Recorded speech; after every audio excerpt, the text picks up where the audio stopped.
This like really isn't a video that anyone really wants to film, but I feel like I was getting a lot of questions from people, especially when I posted this video right here,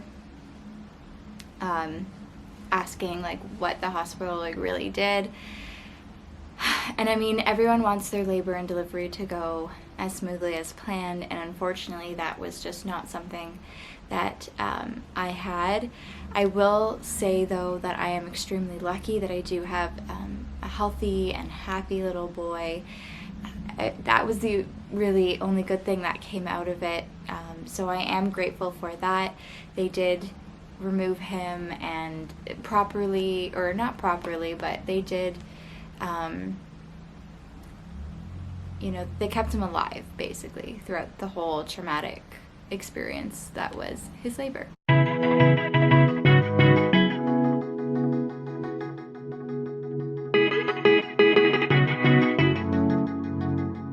Hi guys, and welcome back to my channel. If you are new here, welcome to my channel. Today's video is going to be kind of a little somber one. It is describing more in detail my labor and delivery and exactly what the hospital did. I wasn't happy with how the hospital handled a lot of different things while I was there. So I'm going to kind of go through and start off from the time that I got to the hospital to the time that I was released, and explain exactly like all the things that I wish hadn't happened. I also do want to say, just for legal reasons, I cannot say the name of the hospital. People who know or who are watching and know where I live, it is one of the two major hospitals. Like, it's one of the two in Mississauga. So that's all that I would say. I have a list here on my phone of all the things that kind of went wrong and things that I wish had changed, and I kind of wish that the hospital would have been more there for me throughout all of this. So the first thing that I wish had changed, so when we got there to the hospital, I had called in advance and said, okay, I'm coming in, because I was what I was told to do, and that way they would have a room ready for me. And when we got there, they had no rooms for me, and so I couldn't be admitted into labor assessment. I had to walk around for 3 hours waiting for a room. And this is like not that big of a deal, honestly. It's like, you know, things are busy sometimes, and that's okay. But it kind of just like, it set the mood for the whole stay. And I was in labor, but I wasn't in active labor at that point, and there were girls there who were in active labor. Like, there was one girl who, honestly, like, it looked like she was giving birth on the stairs because no one could give her a room. She was like screaming and like squatting on the stairs, and like it was really bad.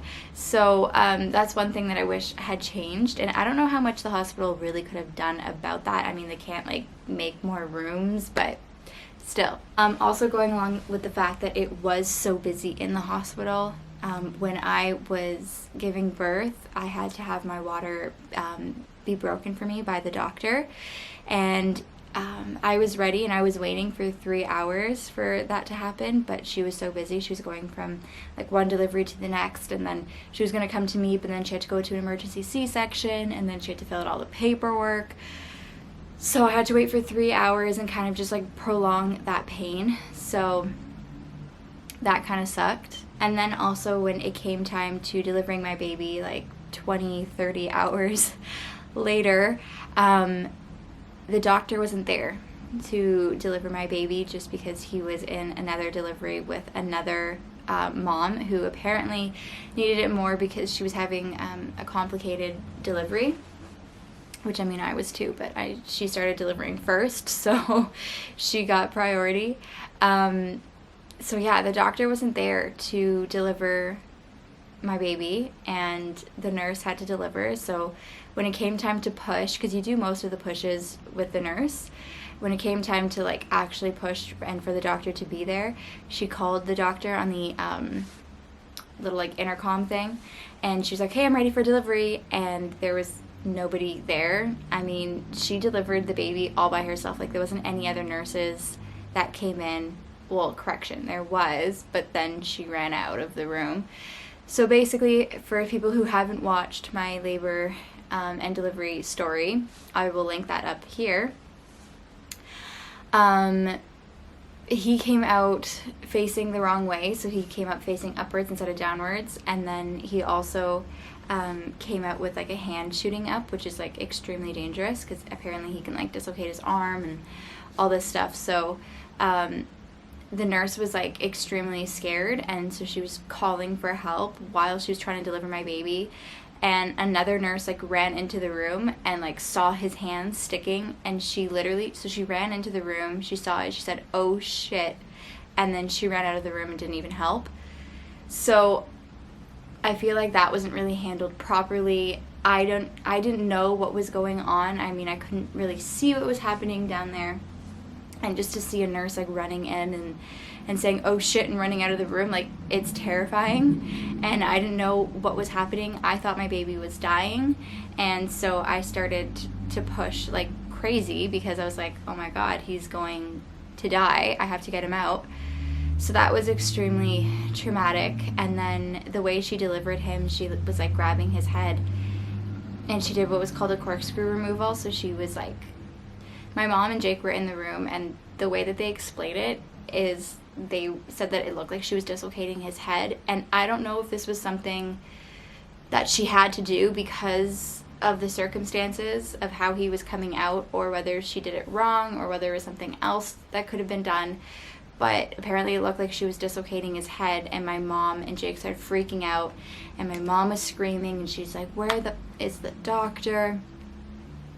And so all of this is happening, and I'm like, I feel like I'm still in shock. Like, I feel like my body's way of handling everything that happened is just to kind of like to cut it out, or to not let myself feel as much as I should when it comes to this. But yeah, so then the doctor comes in afterwards, after my baby's delivered, and he's like asking all of the things, like all the procedures for his paperwork. So he's like talking to the nurse and whatever. And the nurse is like, "Oh, I did this procedure, and then I did the corkscrew." And then the doctor was like, "Corkscrew," and turns to like the student that he has with him, and he's like, "Don't ever do corkscrew. Like, I never would have done corkscrew."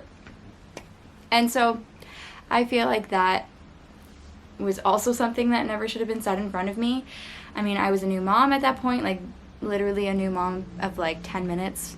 And I didn't want to hear that, you know what I mean? Like, I went through this traumatic thing. I was so emotional. I just had my baby. I was in love. I was, you know, feeling all those things that a first-time mom feels when they hold their baby. And then you tell me, "Oh my God, don't ever do that procedure." That kind of scared me a little bit more.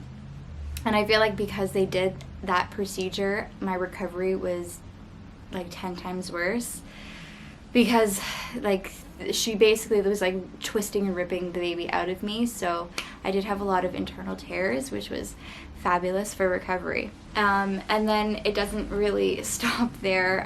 So then they moved me to my recovery room, and I feel like they didn't really care for me afterwards. The biggest thing that I have, the biggest critique that I have about the hospital and how they handled things. Okay, so when I was pregnant, I talked to my OB and I said, "I want to keep my placenta." And I said, "How do I do that? Like, what do I do to go through that?" And she was like, "Oh, like, you don't like do that now. When you get to the hospital, you let them know when you're delivering your baby that you want the placenta." And I was like, "Okay, cool." And she's like, "Yeah, you have to fill out all the paperwork there at the hospital. You don't do anything here." So I was like, "Okay, sure." And I said that basically when I was like, I feel like I was like 20 weeks. Like, I was like very early on when I asked for my placenta. And the reason that I asked for my placenta is because there's a family member who is struggling, and he believes that if he were to ingest the placenta, that he would be better and he would get better. So I don't know if this would have worked, but I mean, at least it was a shot at trying to help him get better. So there was definitely a lot of reason to get my placenta for me. But yeah, so when I delivered the baby, right after I delivered the placenta, like you do, and I had asked for the placenta literally 10 seconds after I delivered it, and the doctor and all the nurses were like, oh yeah, no, you don't do that. No, it's too late, it's gone. And I was like, wait, what do you mean it's gone? And they're like, oh yeah, no, you need to like get in contact with factories beforehand, and you need to pay 40 grand in order to get your placenta, and you should have filled up paperwork way before, on all this stuff. And I was like, wait, what? Like, none of this was told to me. And it was literally 10 seconds after I delivered the placenta. Like, unless they like took the placenta out and like threw it straight in the trash, which they do not do because they need that placenta for like all like the good stuff inside of it. So I was very upset about that, but I mean, I had just delivered and gone through this traumatic experience, so I didn't really like fight that hard on it. I mean, like, what are you supposed to say if someone's not giving you your placenta? And one thing that like really pissed me off about this is I know somebody who gave birth at the exact same hospital probably like 2 months before me. No, I would say a lot longer, probably a year before me. And they didn't even ask her if she wanted her placenta. They left her placenta for her in a bag on the counter in her room, and she could take it if she wanted to, and if she didn't want it, she didn't have to take it. I mean, it's weird that the same hospital did follow two very separate things. Like, it's so weird that she was just given hers, and I had to go through like all of this stuff and apparently pay 40 grand for my placenta. So I don't know what the story is, and I don't know what the right procedure is for this, but I mean, that definitely wasn't handled well. And it's not like I just wanted the placenta just like for my own use. Like, this could have helped a really close family member, and it could have saved him. And thinking about it just gets me so upset, like very emotional and upset, to the point where I don't even want to talk about it anymore. Okay, and then the last thing is they didn't really care that well for me in my postpartum. I mean, I've watched a lot of like birth vlogs where they're like, and like the day right after the birth, and the hospital's there, and the hospital gives them like unlimited amount of pads and gives them all these things to help them recover with their recovery. And my hospital like didn't give me anything. Okay, this hospital was so freaking stingy. They gave me one pad at the very beginning, and they gave me one pee bottle, and that was it. That was the whole thing that I got. That was everything that I got the whole time that I was there. I remember, because like the pads that they gave you are like extreme big pads, and I mean, I had really big pads, but like not that size. And so I remember telling Jake to go ask for another pad, and they said no. They were like, no, sorry, your bleeding should have stopped by now. And it was only like 4 hours after I delivered. So I mean, my bleeding was extremely heavy at that point, and it was for like at least another day or two. And they were just like, yeah, no, sorry, you can't get another pad. Like, what? It's so weird. I watched so many other birth vlogs where people are like, oh yeah, they gave me like this size pad, and they gave me this size pad, and like they gave me this whole take-home package, and they gave me a spray to help with the pain, and they gave me, I'm like, what? I didn't get any of this. Like, what? They denied me. It's not even like I didn't even get it. It's like I asked for it, and then they said no. So that was definitely very upsetting. I thought when I was packing my hospital bag that I was like going over and above by packing like diapers and pads and like all this postpartum care, because everyone's like, oh no, like everyone in the comments was like, oh no, like you don't need any of that, your hospital provides it.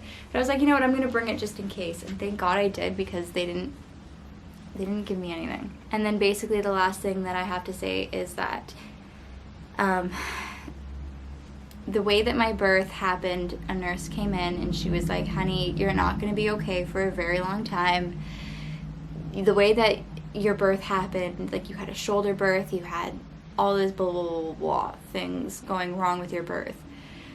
so you're not gonna be okay, and that's okay.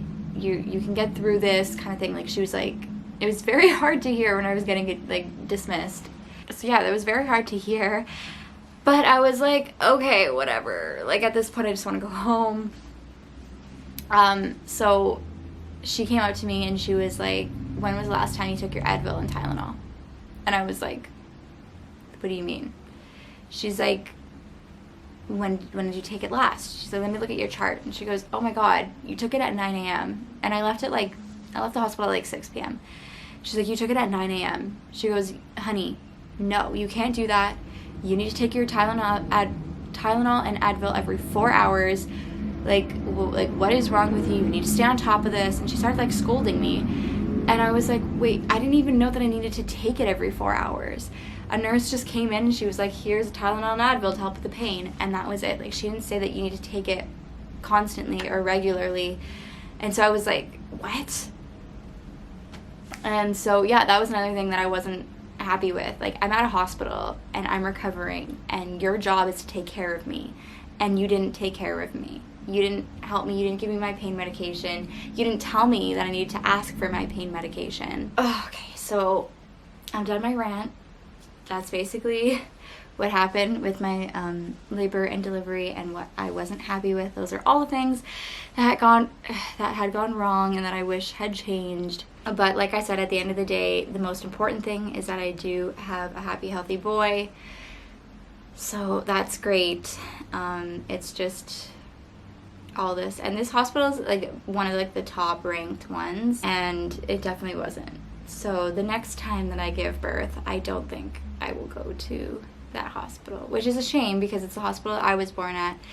The hospital that my siblings were born at, that Jake was born at, everybody that I know was born at that hospital basically, and I wasn't happy with it. I didn't like it, so I don't think I'll go back. Anyways, that is pretty much it for today's video. I'm sorry it was it wasn't a happy one, let me just say that, so I apologize for that. But make sure to subscribe if you like this video. Make sure to give it a thumbs up. If you have anything to say in the comments, go ahead. I love responding to comments and getting to know you guys a little bit better. But thank you so much for watching, and we will see you in our next video. Bye, guys.